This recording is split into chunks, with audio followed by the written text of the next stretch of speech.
क्या आपको भी लगता है कि बस एक अच्छा आइडिया और थोड़े से पैसे होने से बिजनेस चल जाता है? अगर ऐसा होता तो दुनिया का हर दूसरा आदमी एक बहुत बड़ा बिजनेसमैन होता।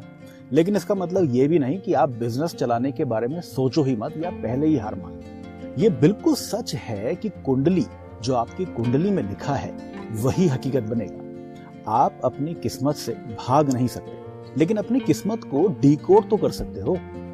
सोचो, अगर आपको पहले ही पता चल जाए कि आपका रास्ता सेल्फ बिजनेस का है या कोऑपरेटिव लीडरशिप का, तो आप अपनी एनर्जी गलत जगह बर्बाद क्यों करोगे?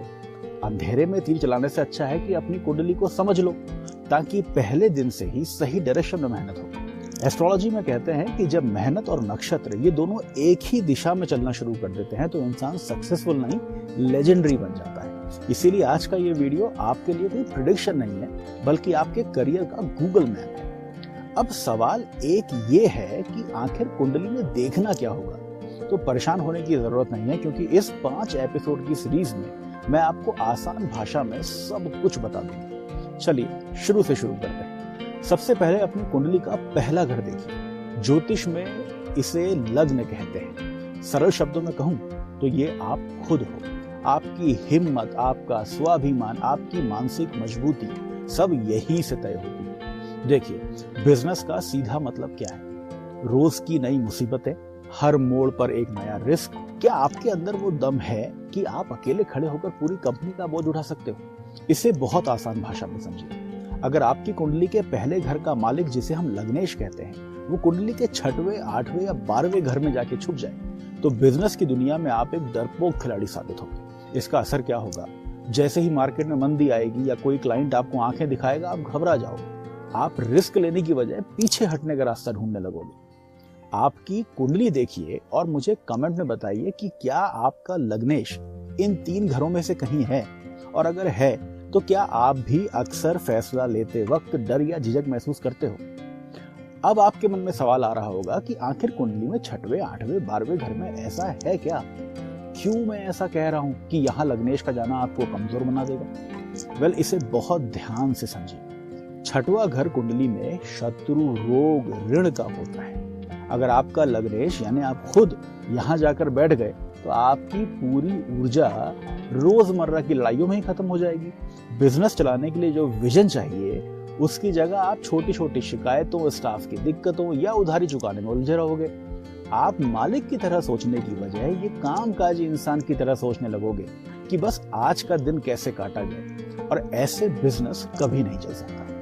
अब आते हैं 8वें घर। तो 8वां घर काहे का है? मृत्यु का, गहरे संकट का, अचानक आने वाले झटकों का। यहां अगर आपका लग्नेश बैठा है तो आप हमेशा एक अनजाने डर में जियोगे। बिजनेस में क्या चाहिए होता है? कैलकुलेटेड रिस्क लेना, यही लेना पड़ता है ना।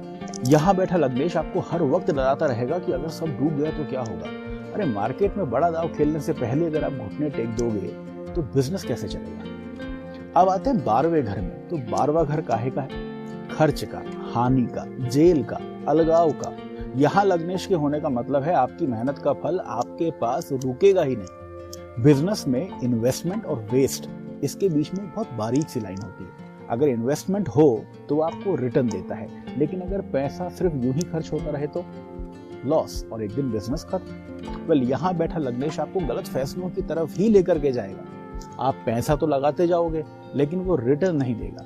अंत में आप निराश होकर खुद को बिजनेस से आइसोलेट कर लोगे। देखो, सरल शब्दों में कहूं तो बिजनेस एक जंग है, और अगर जंग का सेनापति यानी लग्नेश खुद जाकर किसी अंधेरी गुफा, जेल या दुश्मन की चौखट पर बैठ जाए तो सेना कभी जीत पाएगी क्या?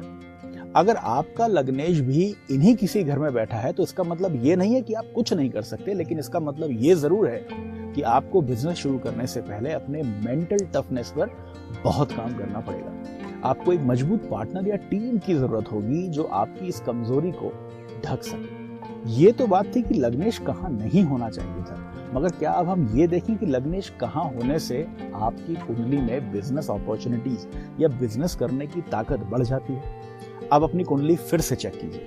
क्या आपका लग्नेश पहले, चौथे, 7वें और 10वें इनमें से किसी भी भाव में बैठा है? अगर हाँ तो कमेंट में लिखिए आई एम अ लीडर, और साथ ही साथ अपने ग्रह का नाम भी लिखिए। आज मैं भी देखता हूं कि हमारे साथ कितने बिजनेस टाइकून्स जुड़े हैं। तो अगर आपका लग्नेश यानी आपकी अपनी ताकत कुंडली के इन चारों स्तंभों में बैठी है, पहला, चौथा, सातवां और 10वां घर, तो समझ लीजिए कि आपके पास वो नेचुरल आर्मर, वो नेचुरल कवच है जो बिजनेस के किसी भी प्रेशर को झेल सकता है। ज्योतिष में इन्हें केंद्र कहा जाता है, यानी वो पिलर्स जिन पर आपकी पूरी जिंदगी की इमारत टिकी होती है। तो पहले शुरू करते हैं पहले घर से। अगर लग्नेश पहले ही घर में है तो इससे अच्छा कुछ हो ही नहीं सकता। आप सेल्फ मेड इंसान हैं, आपको किसी के सहारे की जरूरत ही नहीं है। आपके अंदर वो जिद्दीपन है कि अगर आप गिर भी गए तो खुद उठकर फिर से खड़े हो जाओगे। बिजनेस में सबसे बड़ी जीत क्या होती है? खुद पर भरोसा करना। और यहाँ बैठा लग्नेश आपको वही अनस्टॉपेबल सोच देता है। थोड़ा आगे चलते हैं चौथे घर पे। चौथा घर आपके सिंहासन और जनता के सुख का है। यहाँ बैठा लग्नेश आपको एक ऐसी मानसिकता देता है या एक ऐसी मानसिक शांति देता है कि बाहर चाहे कितना भी बड़ा तूफान क्यों ना हो, आपका दिमाग स्थिर ही रहेगा। आप ठंडे दिमाग से फैसला लोगे। यही आरामदायक और ठंडी सोच आपको मार्केट में दूसरों से 2 कदम आगे रखती है और बिजनेस के लिए यही सबसे ज्यादा जरूरी। थोड़ा अगले घर में चलते हैं, वो हो गया 7वां घर। 7वां घर आपके पार्टनर और पूरी दुनिया यानी पब्लिक का है। अगर लग्नेश यहाँ बैठा है तो आप लोगों की नब्ज पहचानते हो। आपको पता है कि सामने वाले से डील कैसे क्लोज करनी है। आपको मार्केट की डिमांड क्या है ये पहले से ही पता है। आप अकेले नहीं लड़ते, आप अपने साथ पूरी दुनिया को अपना साथी बनाकर बिजनेस फैलाना जानते हो। इसके बाद हम चलते हैं अगले घर यानी 10वें घर में। जब मैं 10वें घर की बात कर रहा हूं तो थोड़ा ध्यान से और इसको पूरा सुनना, क्योंकि बड़ा इंपॉर्टेंट घर है और लोग, इवन कई ज्योतिषी भी इसको समझाने और समझने में बहुत गलतियां करते हैं। 10वां घर है राजसत्ता, आपके करियर का सबसे ऊंचा मुकाम। यहां अगर आपका लग्नेश बैठा है तो आप सिर्फ काम नहीं करते, आप राज करने के लिए पैदा हुए हो। आपके अंदर वो अथॉरिटी है कि लोग आपकी बात सुनेंगे और आपके पीछे चलेंगे। आप फॉलोवर नहीं बनते, आप लीडर बन जाते हो। तो इन चारों घरों में बैठा लग्नेश आपको एक सॉलिड पर्सनैलिटी देता है। आप उन लोगों में से नहीं होते जो छोटी सी मंदी देखकर अपनी दुकान बढ़ाते। आप वो बन जाते हो कि मुश्किल वक्त में भी अपनी कुर्सी पर डटे रहते हो और तब तक नहीं हटते जब तक आप जीत ना जाओ। तो अगर आपका लग्नेश इन घरों में से कहीं है तो आप समझ लीजिए कि कुदरत ने आपको एक स्ट्रॉन्ग इंजन दिया है। अब बस आपको सही पटरी ढूंढनी। अब जैसा मैंने कहा था कि इन सारे घरों में से, इन सारे भावों में से आप सबसे ज्यादा ध्यान दीजिए 10वें घर। ये आपका कर्म स्थान है। यहाँ लोग सबसे बड़ी गलती करते हैं। वो देखते हैं कि 10वें घर में अच्छे ग्रह बैठे हैं तो बिजनेस शुरू कर दिया। लेकिन रुकिए, नौकरी और बिजनेस में फर्क भी तो है। अगर आपके 10वें घर का मालिक यानी दशमेश 6वें घर में बैठा है तो समझ लीजिए कि आप सेवा के लिए बने। आप किसी भी बड़ी कंपनी के CEO बन सकते हैं, लाखों की सैलरी पर जा सकते हैं, लेकिन एक छोटा सा ढाबा भी अपने दम पर नहीं चला सकते। क्यों? क्योंकि 6वां घर है ही नौकरी का। मालिक बनने का योग क्या है? अगर आपका 10वां लॉर्ड यानी दशमेश 11वें घर मुनाफे या फिर 9वें घर भाग्य से जुड़ा है, तभी आप अपना साम्राज्य खड़ा कर पाएंगे, वरना आप सिर्फ दूसरों के सपने पूरे करेंगे।